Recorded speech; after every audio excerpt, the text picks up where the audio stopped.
300초안의 시장 이슈 점검합니다. 박민영의 300 카운트다운 시작합니다. 오늘은요, 시장 얘기에서 조금 정책 쪽으로 초점을 맞춰보고자 합니다. 미국과 중국의 정책 속에서 투자 아이디어를 한번 살펴보고자 하는데요.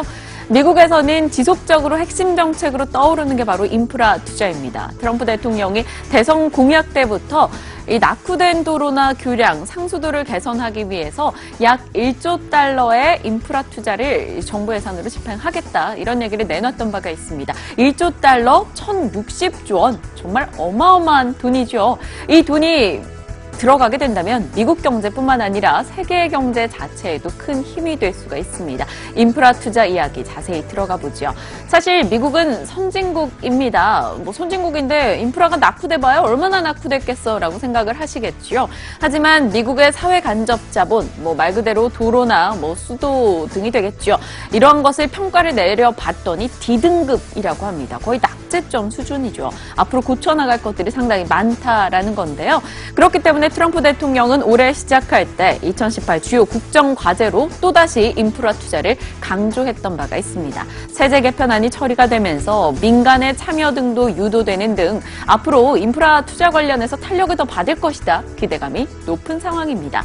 인프라 투자 이야기는 미국보다도 더 앞섰던 게 바로 중국이 되겠죠. 중국에서는 시진핑 국가주석 계속해서 인프라 투자를 강조했던 바가 있습니다. 일다일로 기억나십니까? 2016년도 1대1로 한참 이야기가 됐었죠. 1대1로 PPP, 슝안신구 여전히 진행 중인 인프라 투자건들입니다. 1대1로 같은 경우는 아시아를 관통해서 유럽까지 육로 그리고 해로를 완성시키겠다라는 내용이 되겠고요. 슝안신구는 베이징의 수도 기능을 주변 지역으로 조금 분산시키겠다. 결국 주변을 개발하고 철도를 또 만들어 나가고 이런 이슈가 되는 겁니다. 이렇게 G2 국가에서 인프라 투자를 강화한다면 당연히 소재나 산업재의 우호적인 움직임이 나타날 수밖에 없겠죠. 자, 이 이야기 이제 종목군으로 조금 집중해서 들어가 보겠습니다. 자, G2 국가의 인프라 투자 웃고 있는 쪽이 한두 군데가 있겠지만 그중에서도 눈에 띄는 게 바로 굴삭기 쪽이 아닐까 싶습니다. 굴삭기 수요가 급증하고 있다라고 하는데요. 왜 올라가는지 굴삭기 수요 증가 요인부터 파악해 보도록 하겠습니다.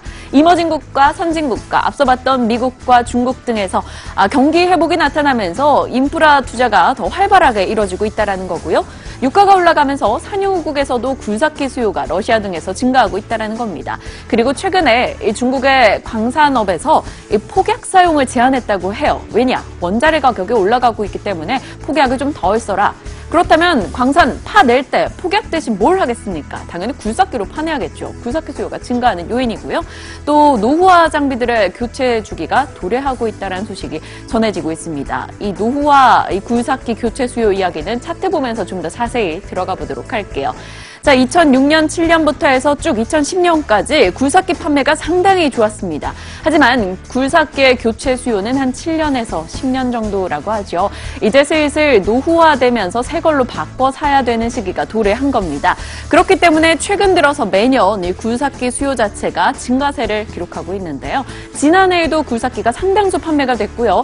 올해도 13만 5천 대 굴삭기가 판매될 것으로 전망이 되면서 앞으로 굴삭기에 대한 수요가 지속적으로 늘 것이다 라는 겁니다. 그럼 이 가운데 어떤 업체들의 관심을 조금 가져볼 수 있을까요? 어제 굴삭기 관련한 업체들의 주가가 굉장히 좋았습니다. 두산 인프라코어가 7% 급등이었죠. 지난해 6년 만에 처음으로 중국에서 굴삭기 판매가 1만 대를 돌파했다는 소식이 전달됐습니다. 그 전해 대비해서 100% 이상 증가세를 나타낸 거고요.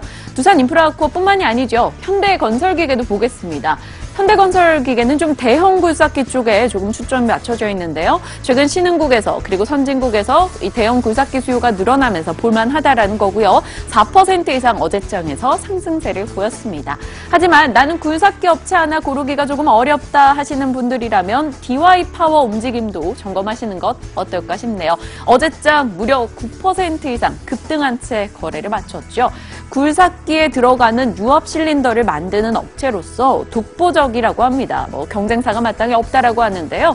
중국의 1위인 싸니중공업에서도 DY파워의 유압 실린더를 갖다 쓴다고 하고요. 두산 인프라코어, 미국의 캐터필러, 미국, 유럽, 일본, 중국, 한국 골고루 매출이 20% 정도씩 나오고 있어서 특정한 국가에 집중되지 않았다라는 점도 강점으로 꼽히고 있습니다. 전 세계 굴삭기 기업을 고객으로 확보하고 있는 DY파워 움직임도 살펴보시길 바랄게요. 오늘 카운트다운 맞출 수 있을 것 같네요. 종료합니다. 자, 오늘은 굴삭기 업체들의 주가 이야기 다뤄봤습니다. 개장 이후 이들이 어제의 상승 이어갈 수 있을 것인가 점검해 보시길 바랄게요. 지금까지 박민영의 300이었습니다.